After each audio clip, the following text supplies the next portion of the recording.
Programa Conexão Cidade. Apoio Cultural. FAPAS, Faculdade Palotina de Santa Maria. Há 15 anos construindo histórias de sucesso.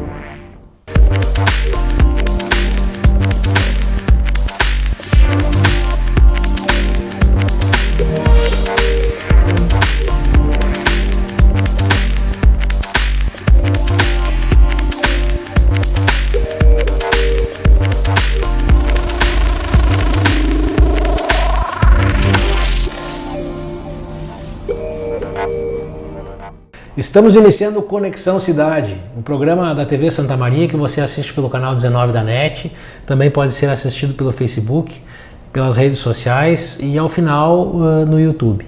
O programa tem o apoio cultural da FAPAS, Faculdade Palotina de Santa Maria, que está conosco há 16 anos construindo histórias de sucesso. Nós estamos aqui hoje com uma convidada muito especial, a professora doutora Valéria Ribas do Nascimento, professora do doutorado, aliás, professora doutora, mas professora do mestrado em Direito aqui na Universidade Federal de Santa Maria, formada aqui pela Universidade Federal de Santa Maria e que hoje está na função de coordenadora do mestrado em Direito. Então seja muito bem-vinda, professora, e nós estamos aqui para falar sobre Constituição, né? Hoje nós vivemos um momento bastante tumultuado da vida política nacional, onde em quase tudo que a gente vê, especialmente relacionado com a política, com polícia, com o judiciário, a gente vê falar muito em Constituição, né? A Constituição Federal, se fala muito em direitos humanos, direitos fundamentais, se fala hoje na prisão em segunda instância, se estão desobedecendo à Constituição ou não, se fala em ativismo judicial, no Supremo Tribunal Federal, da maneira como os juízes são colocados lá como ministros do Supremo, enfim, tudo isso tem a Constituição Federal por trás, né? Então a Constituição se torna muito importante e muitas vezes aquela pessoa que está nos vendo ali, que está vendo lá, não sabe muito bem o que é, afinal, a Constituição Federal. Então, novamente eu agradeço a sua presença aqui e queria que nos contasse um pouco, primeiramente podia nos contar da sua formação e logo em seguida nós vamos passar para a Constituição Federal. Bem, em primeiro lugar eu gostaria de agradecer, Marcelo, o teu convite para vir aqui hoje falar um pouco do que seria a Constituição, que é, na verdade, o meu objeto de estudo desde o curso de Direito, que quando eu comecei a estudar Direito na Universidade Federal de Santa Maria, eu sou egressa, então, dessa instituição pública que eu voltei a lecionar. Quando eu comecei a estudar Constitucional, eu já pensava assim, mas esse documento tão importante como é um documento fundamental para o Estado, tem que ser valorizado, tem que ser estudado. E eu achava estranho, porque quase todo mundo na faculdade valorizava direito civil, valorizava direito penal, e o direito constitucional tinha 1 ou 2 manuais mais badalados na época lá, quando eu iniciei a faculdade em 98, me formei em 2002. E então eu já me instigava como se fosse um descaso que eu via da forma como as pessoas tratavam essa disciplina, os juristas mesmo tratavam a Constituição, e ainda hoje se fala, às vezes, né, de uma forma pejorativa até desse documento que, quer queira, quer não, de forma formal e material, que é o nosso anseio que a Constituição se materialize, né, traz os direitos fundamentais do Estado e de todas as pessoas envolvidas na sociedade brasileira, no caso, no Estado brasileiro. A minha formação, então, só para esclarecer, inicialmente, as pessoas que estão me ouvindo agora, eu me formei na Universidade Federal de Santa Maria, fiz mestrado na Unisc, em Direito Público, doutorado em Direito Público na Unicinos e passei um período de doutoramento sanduíche na Universidade de Sevilha. O meu orientador foi o professor Bolzan e o meu co-orientador na Espanha foi o professor Alfonso Campuzano. Então, devo muito a essas pessoas que me ajudaram nessa caminhada de pesquisadora. E durante todo esse período comecei a dar aula na FADISMA também, foi uma instituição que me acolheu, foi a primeira instituição que eu dei aula em Santa Maria. Dei aula em torno de 10 anos na FADISMA, então foi lá que eu comecei a docência e aí me apaixonei cada vez mais pela docência e por Constitucional, que foi o tema que me inspirou desde o princípio. Então eu fiz meu mestrado voltado para Constitucional, doutorado voltado para Constitucional. Advoguei um tempo depois de formada também, aí eu parei a advocacia só para me dedicar ao estudo das Constituições, né? E aí segui, depois lancei um livro, o meu primeiro livro foi da dissertação de mestrado, que eu ganhei um prêmio nacional de dissertação com ela. Depois lancei a minha tese de doutorado, também virou livro. E depois agora terminei agora de encerrar o pós-doutorado com o professor Ingo na PUC, né? Este ano, então, eu encerrei o pós-doutorado. Quais eram os temas da dissertação e da tese? A dissertação foi sobre controle de constitucionalidade, e tratando especificamente da arguição de descumprimento de preceito fundamental, que também estava relacionada a essa questão fundamental que me impressionava, né? Por que a Constituição, que é um objeto fundamental, um artigo da Constituição que trata de um tema fundamental, que é a arguição de descumprimento do preceito fundamental, que foi meu primeiro objeto de estudo específico da Constituição. Por que demorou 11 anos para ser regulamentado essa ação, que é uma ação que trata de preceito fundamental? E aí depois daí foi sobre a dissertação que eu ganhei esse prêmio, e depois aí a tese foi sobre teoria da Constituição mesmo, foi sobre toda essa construção histórica que envolve o constitucionalismo e quais são as alternativas que a gente vai ter hoje para fazer esse movimento constitucional se efetivar, um movimento constitucional de defesa dos direitos fundamentais e de limitação de poder do Estado propriamente dito. Então, basicamente essa foi a minha trajetória, e agora depois eu passei ainda pela Unicinos, fui professora da Unicinos, professora da Unijuí, professora da URI, e aí voltei para a UFSM com dedicação exclusiva agora. Estou inteiramente dedicada à instituição e agora ao mestrado também como coordenadora do mestrado. Quando a gente pensa na Constituição, qual é o antecedente histórico mais remoto que a gente pode pensar? Bem, isso depende de alguns autores, de autor para autor, né? Tem uma frase que é muito bonita para mim particularmente me chama a atenção, que é a seguinte frase, que a Constituição é como um poliedro. Para cada lado que você olha do poliedro, você enxerga uma imagem diferente do mesmo poliedro. E constitucional é uma disciplina, o direito constitucional, que também varia muito da perspectiva que se olha esse objeto de estudo, né? Quando surgiu a primeira Constituição, a maioria da doutrina remete à Magna Carta Libertatum, de 1215, que foi assinada pelo rei João Sem Terra, né? E aí, a partir dessa Magna Carta, que se começou os primeiros direitos fundamentais a serem defendidos e escritos em um documento escrito. Então, por isso que se remete a esse documento como o primeiro documento de proteção dos direitos humanos, né? E aí seria a semente de um constitucionalismo dessa. Deixa eu aproveitar um pouquinho para quem nos escuta, às vezes não era da área do direito. Quem era o rei João Sem Terra? O nome dele é João Sem Terra, não é que ele não tivesse terra, né? É que o nome dele mesmo seria esse. E ele foi muito engraçado até essa questão da Magna Carta, porque ele foi obrigado a assinar a Magna Carta. E depois que ele assinou a Magna Carta, ele pede para o Papa anular a Magna Carta. E o poder do Papa na época era muito grande, então a Magna Carta foi anulada e posteriormente revalidada pelo Papa. E ele foi, na verdade, foi obrigado porque os súditos queriam direitos? Como é que foi essa? Não, na verdade os barões, quem tinha mais dinheiro na época, que estava sendo muito cobrado os impostos. Sempre a briga dos impostos. Sempre a briga dos impostos. Estava sendo muito cobrado os impostos naquele momento histórico, né? E aí eles conseguiram, né, de certa forma, quem detinha poder econômico, no parlamento conseguiram obrigar de certa forma o rei a assinar esse documento. Mas tem outros autores que afirmam que é mais antigo ainda. Poderia a gente pensar em Atenas, né, ou na própria Grécia antiga, toda a Grécia e depois Roma, todo esse período antigo onde existiram documentos, por exemplo, até mesmo os primeiros documentos religiosos. Os primeiros documentos religiosos poderiam, de certa forma, formar a estrutura de uma sociedade. Porque o que uma Constituição traz, né? A Constituição, ela está vinculada ao Estado como uma sociedade organizada, entendendo o Estado como uma sociedade politicamente organizada. Então, se a gente vai pensar, quando surgiram as primeiras sociedades organizadas, essas sociedades teriam um documento.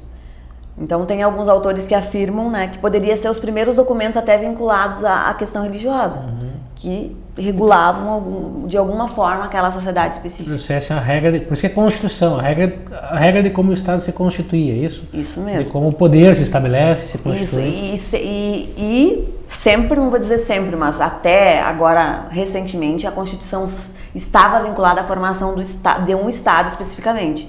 A Constituição brasileira, a Constituição da Espanha, a Constituição da Argentina, a Constituição de todos os países, todos os estados teriam uma Constituição. E isso vincularia a própria formação de governo, daquele determinado momento político. Porque a cada queda de uma Constituição, por que uma Constituição cai? Porque um momento político, acontece uma crise política, e aí muda a configuração política de programas partidários, de função governamental, e aí instaura-se uma nova Constituição. Você tem que ter uma crise muito grande para que aí se altere essa Constituição. E, por exemplo, quando mudou do Estado liberal para o Estado social, para quem não é da área do direito, a gente tem ciclos, porque passa o Estado. Tem o Estado absolutista, que era na época que se falava dos reis, né? Antigamente, o Estado absolutista que se fala. Depois aí a gente passou para o Estado liberal, que foram as primeiras revoluções, a Revolução Francesa, a Revolução Americana, lá no século XVIII. E depois, a partir desse momento, surgiu o Estado liberal, que defendia os direitos de primeira geração, que se chama. Aí nós vamos agregar, porque nós estávamos falando em Constituição como constituir o Estado. E agora nós vamos começar a agregar os direitos, as garantias na Constituição. Os direitos fundamentais. Aí que se fala da Constituição de direito, né? Da Constituição do Estado de Direito Liberal. E aí isso surgiu no século XVIII, então, com esses primeiros direitos que são chamados liberdades. As liberdades de ir e vir, direito de propriedade, direito de comprar uma casa, né? O direito de propriedade, liberdade religiosa, as chamadas liberdades em geral, né? E aí... Esses são os chamados direitos de primeira dimensão ou geração, né? Na Constituição. Isso. Depois desse longo período, vai passar por um longo período, o século XVIII todo, e aí no século XIX a gente vai ter uma mudança de Estado para o Estado social. E aí nós vamos mudar para os direitos de segunda geração ou segunda dimensão. As pessoas aí estavam... elas tinham os direitos individuais, mas elas não bastavam. Elas não tinham condições para conseguir comprar uma casa, não tinham condições para conseguir viajar, não tinham condições para conseguir usufruir dessas liberdades que elas teriam, entre aspas. E aí quiseram que o Estado começasse a dar direitos. Daí a gente vai ter os direitos de segunda geração, que seriam os direitos sociais, os direitos que a gente pode pensar em primeiro lugar, os direitos trabalhistas, né? Os direitos trabalhistas ou até mesmo a segurança, os direitos sociais no sentido geral, como segurança pública e outros direitos que vêm aí, escola, moradia, estradas, que o Estado tem que dar. Então, os direitos da segunda geração custam mais para o Estado do que os direitos da primeira geração. Agora é um Estado prestacional, é isso? Agora é um Estado prestacional. Antes era um Estado mais negativo, mais abstencionista, era um Estado negativo, né? Eram as liberdades negativas. Depois vem as liberdades positivas, então para o Estado nos dá saúde, nos dê educação, nos dê... E depois, daí isso se consolida na Europa. Século XVIII. Século XIX, os direitos sociais. E no século XX a gente vai passar para o Estado democrático de direito, que aí avança ainda mais o Estado social e, de certa forma, os instrumentos de participação popular são incorporados nas constituições. Plebiscito, referendo, outras formas de iniciativa popular, né, de propositura de leis, são incorporadas nas constituições. Só que a gente vai ter que cuidar, né, porque esses estados todos vêm do modelo europeu. E aqui no Brasil, depois com a Constituição de 88, daí agora só aqui no século XX, e que a gente vai poder falar então de uma Constituição, de um suposto o Estado social, em tese, né? Mas na Europa realmente existiu esse Estado que cuidava e que dava acesso à educação, à saúde. A Europa passou por esse momento, né? Aí o que aconteceu? Depois da Segunda Guerra Mundial, aí aconteceram todas aquelas revoluções e aqueles massacres todos, né? Aí nós vamos ter uma mudança no perfil do Estado. Qual mudança que vai acontecer? Começaram a se pensar assim, bom, as guerras aconteceram com base na Constituição. Na Alemanha existia uma Constituição. Eles dizimaram os judeus com base na Constituição. Então, tem que ter alguma coisa que não está muito certa aí. Aí foi essa questão que eu estava falando antes na minha apresentação. Por que me chamava a atenção o estudo constitucional? Por que me chamou isso a atenção na faculdade? Porque eu sabia que a Constituição existia, que tinha esses direitos, mas que na realidade, na prática, eram valorizadas as outras disciplinas. Direito civil, direito penal, direito empresarial, direito falimentar, né? Que aí tem toda uma legislação abaixo dessa norma constitucional. Bom, vamos voltar para depois da Segunda Guerra Mundial. Aconteceu a Segunda Guerra Mundial com base nessa Constituição, só que era uma Constituição que os princípios que existiam na época não eram considerados normas jurídicas. O que era norma era a legislação infraconstitucional. O que era norma eram as leis infraconstitucionais. Então, a Constituição alemã, por exemplo, da época, ela existia para manter aquele suposto Estado. Mas as leis é que davam suporte. Né? E a Constituição, bom, ela simplesmente manteve o Estado em ordem e as pessoas seguiam o que dizia o Führer, no caso. Né? E aí, o que aconteceu? Depois disso, se questionou assim, não, mas o direito tem que mudar. O direito tem que defender esses direitos humanos, esses direitos fundamentais da pessoa que foram atingidos aí com esse momento, né, que na guerra não foram atingidos. Então, daí a gente vai ter uma mudança de paradigma, né, nesse momento histórico aí. E já pensando numa amplitude maior da Constituição, não só no Estado, mas... Não só para informar o Estado, mas para atender a sociedade, para atender as pessoas, para atender o cidadão. E aí vai começar a surgir uma nova visão da Constituição, das normas que eram antes apenas para, como se fosse uma dimensão mais de orientação, para essas normas que eram de orientação realmente se efetivarem, realmente virarem normas cogentes, ou terem a força cogente do direito. E aí, como que vai se fazer isso? Os princípios passam a ser considerados normas jurídicas, aí vai ter um giro linguístico, no caso, né? Um giro... Isso em 1940? Depois de 45, depois da Segunda Guerra Mundial, né?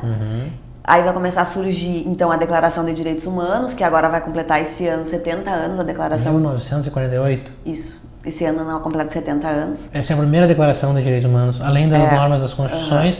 A primeira vez que nós temos o quê? Um tratado internacional. Um tratado internacional que... Isso. Para quem está nos ouvindo, o que é a Declaração de Direitos Humanos? É uma convenção internacional? A Declaração de Direitos Humanos, ela tem a ver com princípios também, porque são princípios de direito internacional, voltados à proteção da pessoa humana. E dessa declaração depois surgiram pactos que vários países do mundo assinaram. Mas essa declaração, em princípio, ela trouxe o esqueleto que se voltava à proteção do indivíduo, da pessoa humana. Para proteger o indivíduo em primeiro lugar, não o Estado mas sim a pessoa, o cidadão. E essa declaração acabou inspirando outras constituições. Acabou inspirando, né, várias constituições e vários outros tratados internacionais. É um marco para nós, né, isso? É um marco. No Brasil, agora a gente vai completar este ano 30 anos da Constituição, porque a Constituição é de 88, então 30 anos da Constituição em outubro. E a Declaração de Direitos Humanos vai ser 70 anos, porque ela foi em 48. Então, depois da Segunda Guerra Mundial, 1948, foi que foi elaborada a Declaração Internacional de Direitos Humanos.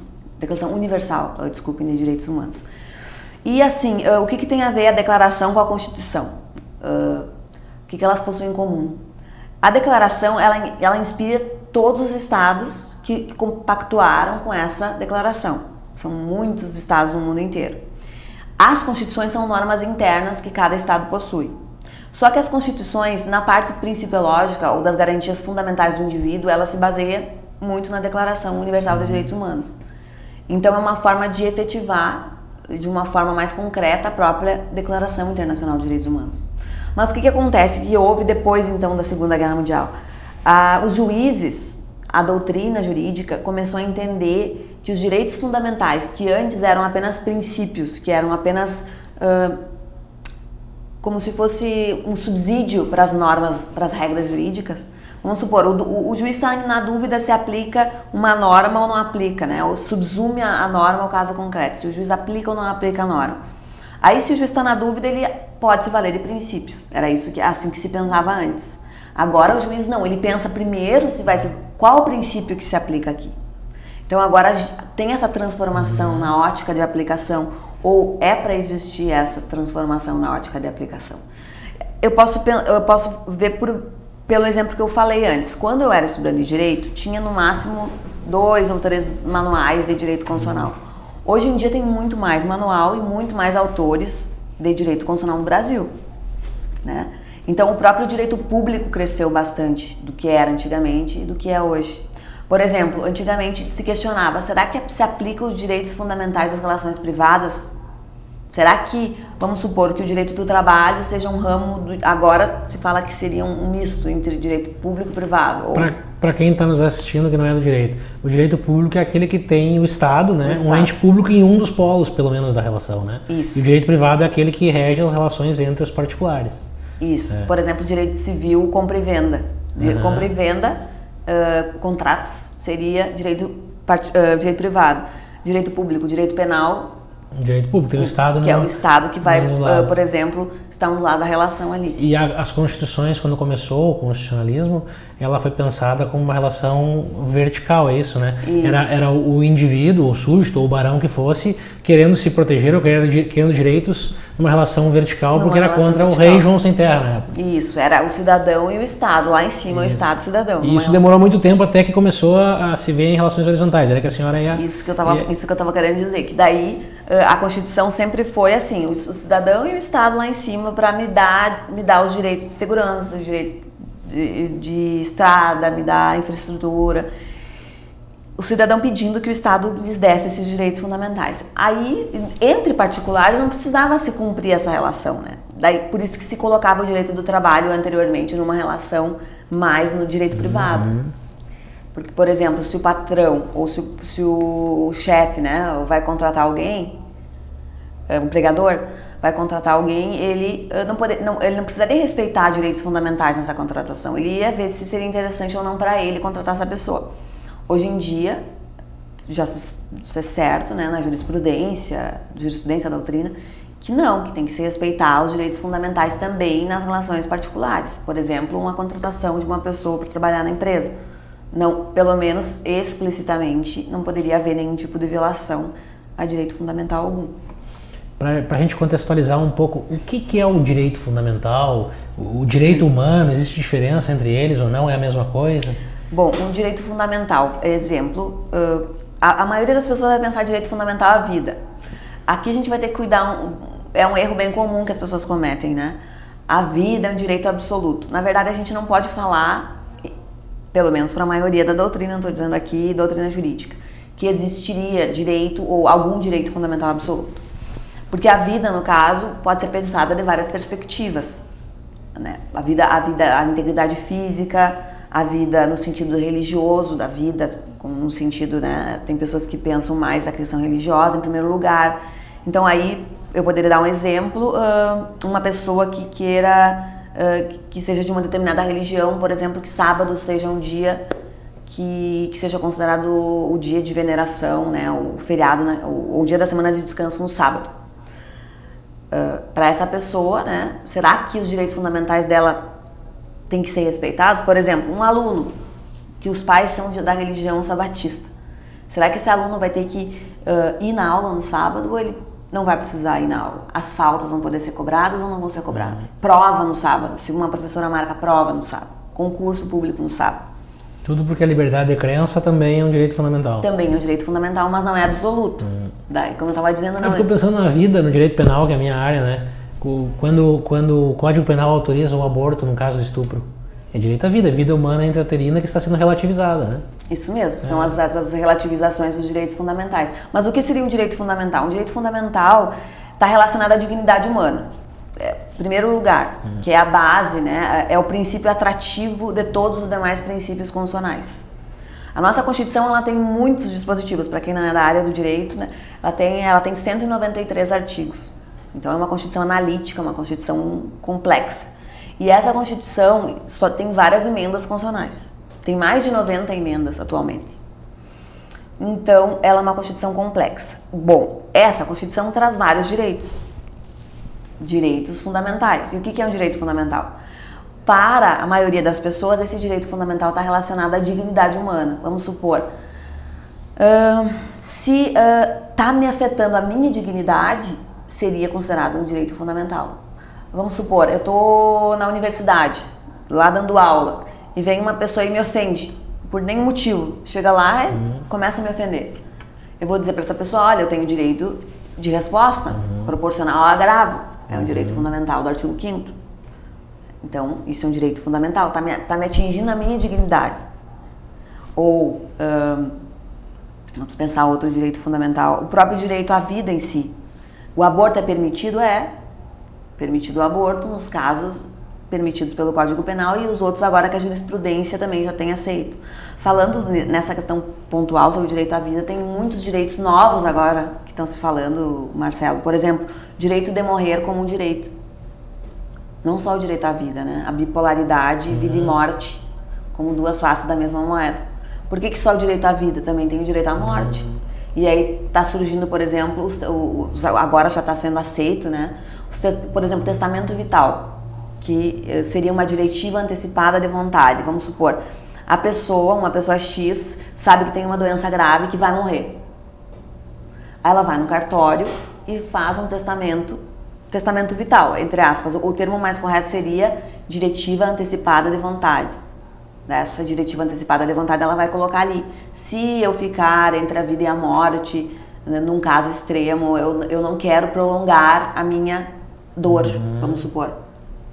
Se eu estou sentindo muita dor, eu prefiro que eu não sinta essa muita dor. A vida, que era um bem jurídico indisponível, passa agora por uma interpretação principiológica constitucional a ser disponível, relativizada e disponível. Isso mesmo. Então, alguns princípios ligados aos direitos fundamentais hoje em dia estão sendo atingidos. Esse princípio que era a indisponibilidade, né, dos direitos. Eu lembrei de uma decisão agora do ministro Barroso do Supremo Tribunal Federal do ano passado, que relativiza, e lembrei do aborto de novo, uma decisão dele que diz que até o 3º mês de gravidez o aborto seria possível naquele caso em concreto, e é isso que eu ia perguntar sobre a ponderação, né? Ele faz uma ponderação entre o direito à vida do feto, da criança, da vida intrauterina, com todos os direitos fundamentais da mulher, da liberdade da escolha, do próprio corpo, enfim, né? Existe isso de ponderação, às vezes, conflito de direitos fundamentais? É assim, em tese a gente pode dizer que sim, que existe essa ponderação de princípios. No meu entendimento, eu entendo que sim, que é possível em cada caso sopesar ali. Só que a gente vai ter que cuidar muito essa questão da ponderação, porque fica como alguns autores afirmam, né? Agora o juiz vai decidir o que ele bem quiser, conforme que ele entender um critério dele, pessoal, do que seja. Então, por isso que se diz que deve se cuidar muito isso, para não virar... o direito não é uma coisa qualquer, que se pode tirar dela o que bem quiser. Especialmente a Constituição, né? Principalmente a Constituição, mas eu estou falando da Constituição, o direito no sentido da justiça, e a Constituição, como é um documento essencial, seria o principal documento ligado a essa justiça. Mas, assim, o direito não é um objeto que sai de dentro dele o que se quiser. Quando eu estava fazendo o doutorado na Espanha, eles falavam bastante isso lá, que não seria como um supermercado, o direito, que se pode chegar lá e sair comprando o que bem quiser lá dentro. Tem as regras específicas para isso, né? Não se poderia pensar o direito dessa forma. Por isso que na hora de sopesar, se tu diz assim, não, a gente pode pesar qualquer coisa. Qualquer princípio pode ser medido, pode ser pesado. Então, deve-se cuidar isso, que daí cada juiz vai poder vai poder transformar esse direito no quê? Ele vai poder colocar seus próprios valores, a sua própria vida, os seus próprios problemas ali. E concretizar. Será que daí a gente vai estar fazendo justiça ou não? Então, deve-se cuidar muito essa questão principiológica. Eu defenderia, em outro sentido, assim, Marcelo, o meu posicionamento, seria uma fundamentação. Aí tu poderia o que poderia se sopesar no meu entendimento seria a fundamentação que leva a um princípio ou outro. Não a ponderação entre princípios, só. Entendeu? Se o juiz fundamentar com base em vários outros princípios e aí entender que esse princípio que pesa mais, aí sim.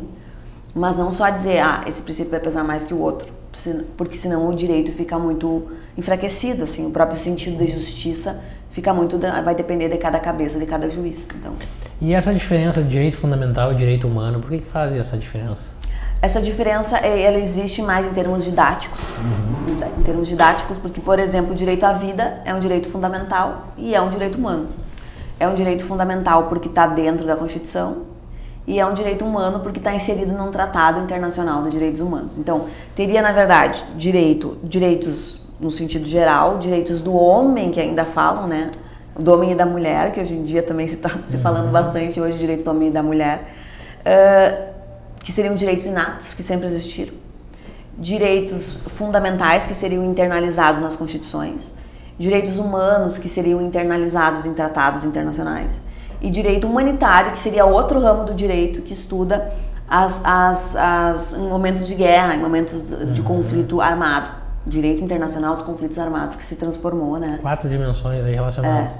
Quando a gente pensa em direito do homem, eu penso em ética um pouco? Também entra, mas entra todos os direitos que sempre existiram. Ética é um termo que já existia lá em Aristóteles, com certeza. São aqueles direitos que se questionava que seriam os direitos do homem desde os primórdios lá, de Sófocles, né? Que escreveu Antígona. E aí já existia lá, naqueles filósofos antigos, já se questionava esses direitos. Nós vamos ter que fazer um pequeno intervalo, né? O programa que é o Conexão Cidade, e voltamos logo a seguir.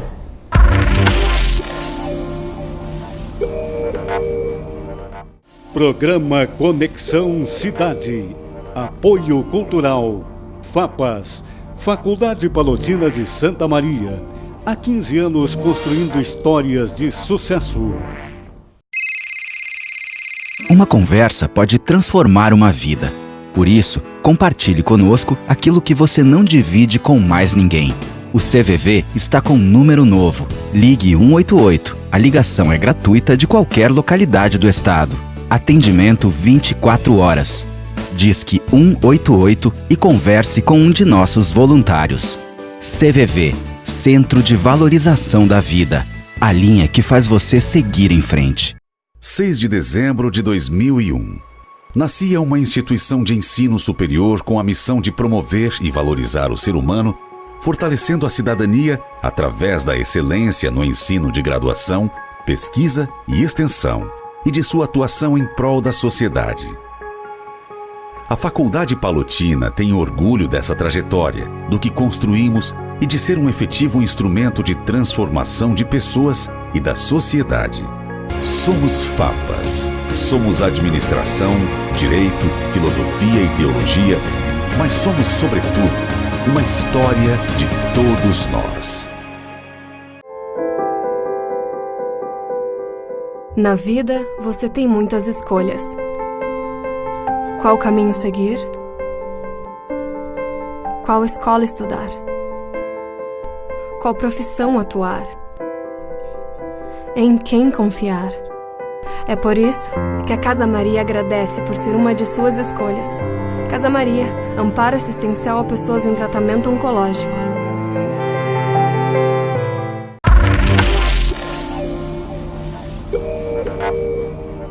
Retornamos no Conexão Cidade, o programa da TV Santa Maria que você assiste pelo canal 19 da NET e trata de assuntos do cotidiano. Nós estamos aqui hoje com uma convidada muito especial, a professora Valéria Ribas do Nascimento, que está na condição de coordenadora do mestrado em Direito da Universidade Federal de Santa Maria. E nós estamos falando sobre Constituição, que é um tema bastante palpitante no momento atual que a gente vive, especialmente no cenário político nacional, que nós vemos aí diuturnamente nos nossos telejornais se falar em Constituição Federal, nas regras da Constituição, no ativismo judicial, enfim, em tudo que está relacionado com a Constituição. Então, no primeiro bloco nós contextualizamos um pouco o que é a Constituição Federal. A professora nos explicou que a Constituição, na verdade, ela constitui e estrutura o Estado e traz direitos fundamentais. E essa é a diferença entre, esqueci de explorar esse tema, a Constituição formal e material. Ah, sim.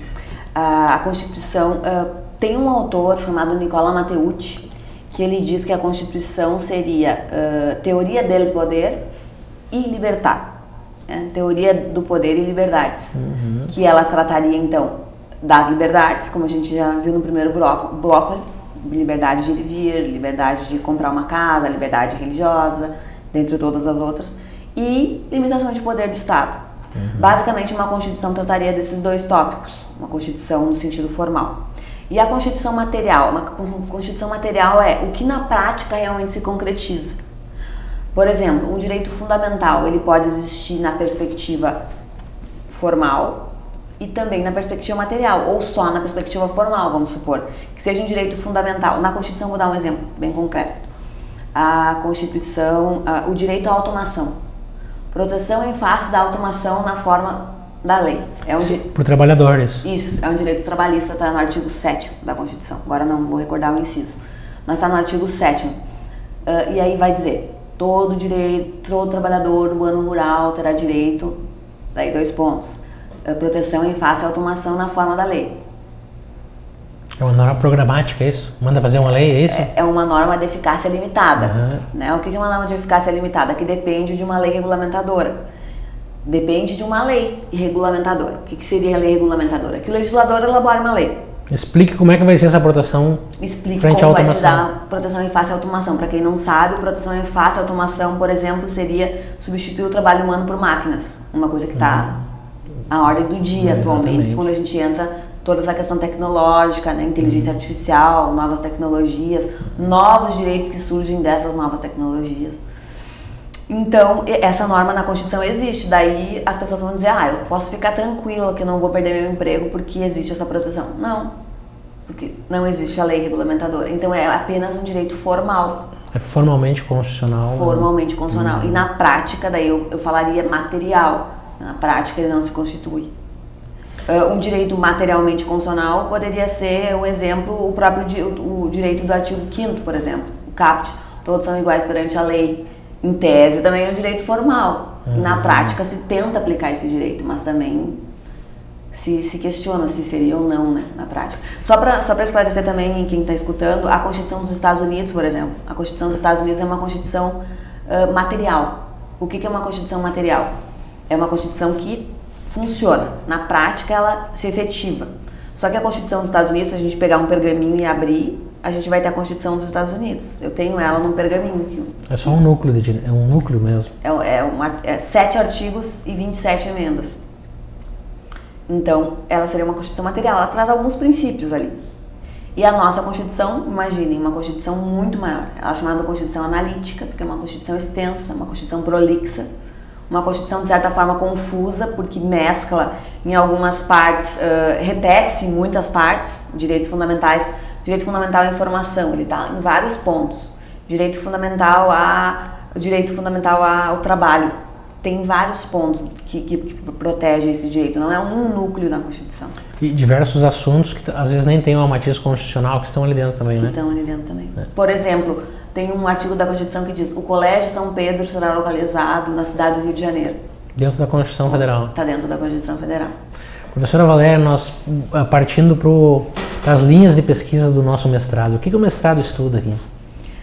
Bem, o mestrado em Direito da UFSM estuda os direitos da sociedade em rede, os direitos emergentes na sociedade global. Esses novos direitos se relacionam com várias questões, tanto os novos direitos difusos, como por exemplo o direito à sociobiodiversidade, problemas relacionados ao meio ambiente, e direitos por exemplo, a questão toda da imigração, né, os imigrantes que estão vindo para cá, e o direito, tem uma outra linha voltada mais para a questão das novas tecnologias, os novos atores dessa sociedade, que são o Estado, sociedade, família, que envolvem a globalização, e o direito à informação propriamente dito. Então a gente vai ter dentro da área da concentração, que seria direito emergente à sociedade global, duas linhas, que uma das linhas seria esse direito da sociobiodiversidade e meio ambiente, né, sociobiodiversidade, e a outra linha que estaria voltada mais a essa questão da globalização, direitos humanos. Eu fiquei pensando nessa perspectiva ambiental da Constituição, eu pensei, me parece que quando a Constituição surgiu ela era antropocentrista e hoje ela é um pouco mais biocentrista, talvez, ou não? Quando nós vamos pensar no ambiente, colocar na Constituição... Na verdade, a Constituição atual, ela já veio com essa... A Constituição atual de 88, ela já veio com esse viés ambientalista, né? E esse viés que, de certa forma, hoje em dia defendem quem fala do constitucionalismo latino-americano, que seria um outro viés que estaria voltando-se mais para a proteção das populações sonegadas, os indígenas, população campesina, negros, mulheres, as populações sonegadas pela história, que seriam as constituições basicamente da Venezuela, a Constituição da Bolívia, as últimas constituições agora depois da década de 90. Elas são novas ou elas historicamente trataram disso? Elas são são novas porque o período histórico é agora, é mais recente, e também ela trata justamente de questões que quebram paradigmas. Todas as constituições latino-americanas, em geral, a maioria delas, não todas, a maioria das constituições latino-americanas, quase todas elas, foram baseadas em constituições europeias, porque eram colônias, colonizar, nós somos o modelo deles. Nós fomos colônias da Europa. Então, baseou-se no constitucionalismo europeu. E aí agora se fala desse novo modelo de constituição que seria o constitucionalismo latino-americano, que de certa forma teria essa nova vertente aí de proteger os índios, o meio ambiente. A Constituição, algumas constituições, por exemplo, a Constituição da Colômbia, se eu não me engano é da Colômbia, coloca a natureza como um ser detentor de direitos. A natureza, as árvores, os animais. Eu lembrei do filme, aquele Pandora, né? É Pandora no filme? Não. Avatar. O Avatar. Como se fosse um detentor de direitos. Então, aí a gente entra nesse novo constitucionalismo latino-americano. Só que antes de eu falar mais desse novo constitucionalismo, eu queria voltar um pouco à questão do mestrado, porque às vezes na sociedade aqui existe a ideia dos estudantes em geral de que o mestrado em Direito da UFSM estaria só voltado à questão das novas tecnologias. Na verdade, não é isso.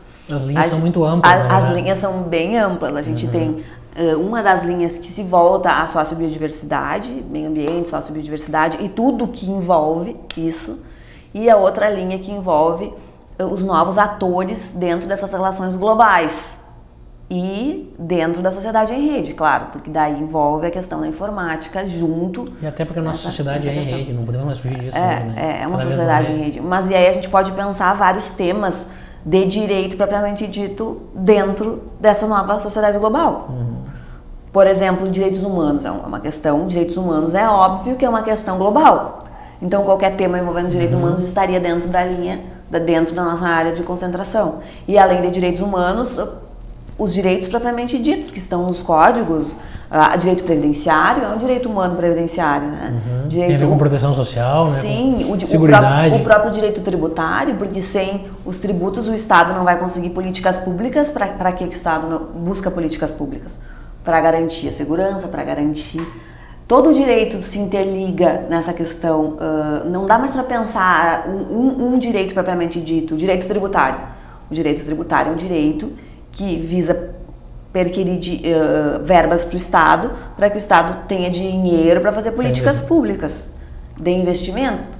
E que as pessoas querem isso. Querem que o Estado dê saúde, querem que o Estado dê educação. Como que vai conseguir isso? O direito tributário é uma dessas formas de conseguir isso.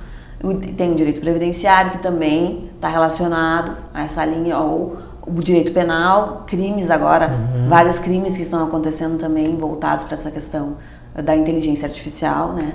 Então, criminologia é uma área que está muito ligada também ao nosso curso. Então, não é somente voltado para a questão das novas mídias, que o pessoal estava pensando sempre uma das linhas do programa voltada a essa questão. E me diga uma coisa, e dá para se pensar numa constituição mundial, assim, uma sociedade interligada? Constituição mundial... Como é que funciona na Europa, na comunidade europeia, aqui no Mercosul, que nós tínhamos? Seriam convenções, seriam tratados? Se fala, tem uma autora que é bastante trabalhada no mestrado, até pela professora Joênia Saldanha, que é a professora Mireille Delmas-Marty. A professora Mireille Delmas-Marty, ela utiliza a expressão direito comum, por um direito comum. E esse direito comum, ela começa, claro, trabalhando a perspectiva europeia, porque ela é francesa, né? Mas voltado para um direito comum mesmo, um direito comum, a possibilidade de um direito comum mundial. E aí a gente poderia pensar, então, num constitucionalismo mundial. De forma teórica, eu poderia dizer que haveria essa possibilidade de se pensar nesse direito comum. Ela traz, essa autora francesa, alguns pilares, né, que ela chama de núcleo, como se fosse um núcleo duro, assim, desse direito, né, que seria, por exemplo, a vedação de tortura. A vedação da tortura não poderia existir em nenhum país. Então ela traz alguns pilares que poderia se pensar em eixos comuns, né, para defender esse direito comum. E aí entra a possibilidade de se pensar um constitucionalismo. Como? Tem várias teorias. Tem, por exemplo, um autor italiano que ele fala, o Zagrebelsky, que ele fala de um direito líquido, como Bauman, né? Mas ele fala de um direito um direito mitigado, um direito maleável, né? Um direito maleável que se adapte dentro com outros direitos. O professor Pérez Lúñez da Espanha, ele fala em círculos concêntricos, que poderia se pensar as constituições como círculos concêntricos. Os núcleos vão ficando mais moles, mais maleáveis. Núcleos que se interligassem e aí se tocam, por exemplo, esse núcleo se toca com esse e tem um ponto em comum, que seriam os princípios constitucionais. Aí a Constituição brasileira, a Constituição da Argentina, a Constituição aqui dos países do Mercosul, por exemplo, poderiam ter pontos principiológicos em comum, como se fossem núcleos concêntricos. Então aquela ideia da pirâmide kelseniana já estaria superada de um ponto de vista internacional, de um ponto de vista da lógica internacional. Muito bem. E aí, agora, da América Latina, falando do novo constitucionalismo latino-americano, voltando para essa ideia do avatar, que realmente remete, dá para se pensar bastante nesse filme, é uma inovação muito, muito bonita, muito, muito linda de se ver essas constituições, pelo menos no aspecto formal. Na prática, às vezes a gente vai ter que ver com mais calma, mas no aspecto formal, a preocupação de inserção dessas populações sonegadas, do indígena, né? A preocupação de inserir a população mesmo, a população desses países na política, não só através de uma democracia representativa, da votação, mas através de conselhos da população formados pelo povo, que seria por mandato, e aí voltado só para questões pontuais, que remeteria a questões de interesse dessa população sonegada. Então aí, e essas constituições também retiraram o latim por exemplo, a gente tem no Brasil várias expressões em latim na Constituição, habeas corpus, por exemplo. Aí eles colocaram ação de liberdade, habeas data, ação da informação, substituíram o latim para inserir, então, a língua específica de cada um. Colocaram a língua indígena também como língua oficial, esses países aí. E aí se pergunta, será que a Constituição brasileira seria uma Constituição do novo constitucionalismo latino-americano? Para eu responder isso, eu diria que tem vários autores e várias teorias. A maioria da doutrina que estuda o novo constitucionalismo americano não colocaria a Constituição brasileira como uma Constituição dentro desse modelo, porque ela não trata de um Estado plurinacional. A nossa Constituição fala de pluralismo, que seria menos do que um Estado plurinacional. Um Estado plurinacional, ele possui a inserção de várias etnias, a questão do multiculturalismo mais agregado, mais funcional. E a nossa Constituição estaria um passo atrás ainda, falando de pluralismo, mas não colocando a questão do... Antes de 88 nós tínhamos pluripartidarismo só, né? A partir de 88, pluralismo político. E quem sabe numa próxima virada, né? É que ainda falta bastante para ela ser efetivada, né? Para a nossa Constituição atual, ela ser efetivada realmente. Então, ela traz muita coisa dentro dela. Se a gente for pensar os próprios direitos sociais da Constituição brasileira, é uma das melhores constituições da América Latina em termos de direitos sociais. Formal. No aspecto formal. E existem outras dimensões, quarta dimensão, quinta dimensão. Nós falamos primeira, segunda, terceira dimensão. E outras dimensões já se falam, não? De direitos? Depende, né? Alguns autores param na quarta dimensão. Por exemplo, a quarta dimensão seriam os direitos... alguns dizem que seria o direito à paz, outros direito à democracia, outro direito... Canutilho fala direito dos povos. E aí tem autores que ficam colocando o direito à genética, a sexta dimensão, direito à robótica, cada um que escreve um livro. E aí vão aumentando as gerações. Eu particularmente entendo que teria o direito da primeira geração, segunda geração e terceira, que seriam os direitos difusos e que aí todos... Também a gente não pode pensar em termos de exclusão. Os direitos da primeira geração não excluem os da segunda e não excluem os de terceira geração. São dimensões que vêm se sobrepondo. Se sobrepondo uma outra. Lá em polícia, quando se fala em direitos fundamentais, direitos humanos, as pessoas muitas vezes confundem isso com defesa de bandido, defesa de preso. É uma confusão... bem complicado. As pessoas falam, outra coisa, a Constituição só traz direitos, não traz deveres. Isso. Na verdade ela diz, né, direitos e deveres individuais e coletivos. A Constituição só traz direitos. Na verdade ela traz deveres. Traz deveres para quem? Para as pessoas e para o próprio Estado, que administra. Tem muitos deveres para o Estado. No artigo 37, que trata dos princípios da administração pública, tem muitos direitos, muitos deveres para o Estado cumprir. A UFSM, que eu trabalho, que é uma autarquia, todos nós que trabalhamos na UFSM temos deveres. Muitos deveres para com a sociedade que a gente vive. Eu lembrei de umas aulas, eu acho que do professor Bolzan, lá em 1990, quando ele dizia, eu acho que foi ele que falou na lateralidade do direito, que para toda obrigação, aliás, para todo direito inscrito existe uma correspectiva obrigação, mesmo que não escrita, né? Então, se todos nós só tivermos direitos, ninguém tem obrigação. Claro, e a gente tem muitas obrigações. E tu tava questionando a questão do preso, que direitos humanos é direito do preso.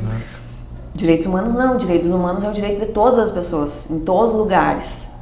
Por exemplo, eu como cidadã, eu posso estar em um momento aqui em Santa Maria, em outro momento eu posso fazer uma viagem, ir para a Síria e estar correndo risco lá de armas químicas. Né? Então, o direito humano é o núcleo mínimo de direitos que eu tenho, por favor, que preserve a minha dignidade. É mais ou menos isso, né? E deve ser respeitado no mundo inteiro. Muito bem, o tempo passa muito rápido quando a conversa é boa. Foi um prestígio muito grande para nós, para a TV Santa Maria, ter a professora Valéria, que abdicou do seu tempo para estar aqui conosco. Então eu queria agradecer muito a sua presença aqui e queria agradecer também a quem está nos assistindo. Lembrando que esse programa tem o apoio cultural da Faculdade Palotina de Santa Maria, que está conosco aí há 16 anos construindo histórias de sucesso. Obrigado.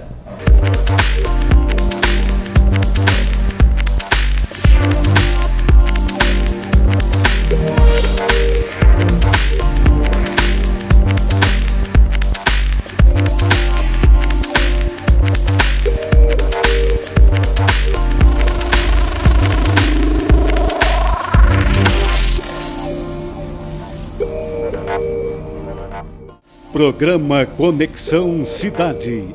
Apoio Cultural. FAPAS. Faculdade Palotina de Santa Maria.